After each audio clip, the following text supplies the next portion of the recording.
Says use the fundamental theorem of calculus to find the area under the curve between 3 and 6.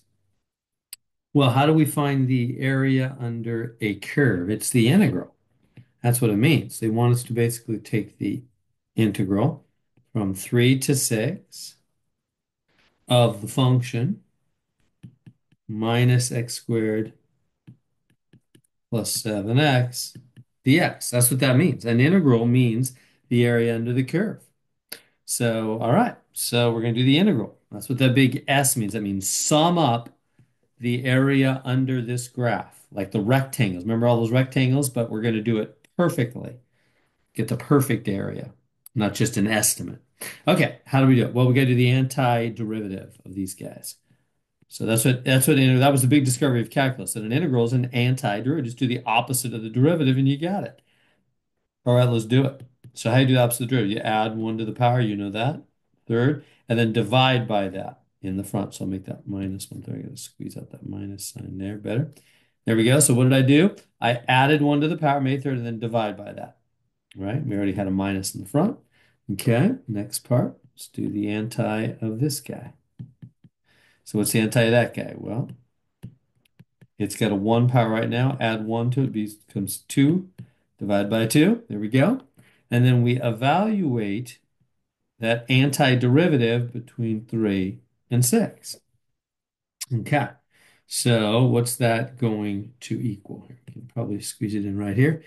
You take the 6 first off, the upper bound, and you plug it in. So you get minus 1/3 times 6 cubed plus 7 halves times 6 squared.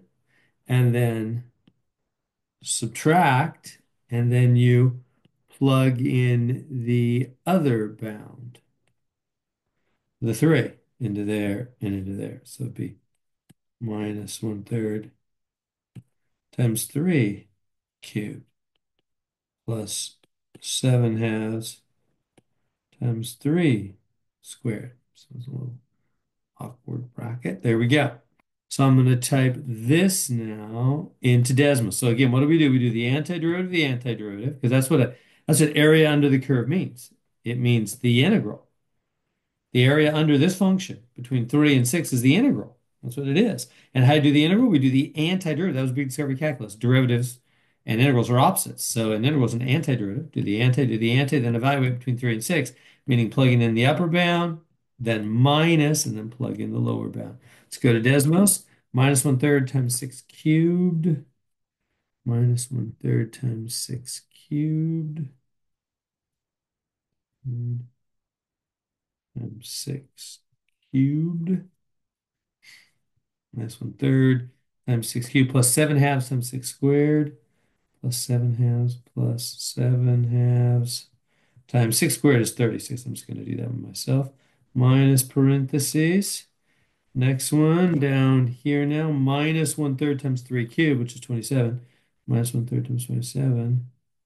Minus 1/3 times 27. Right there. Plus 7 halves times 9. Plus 7 halves times 9.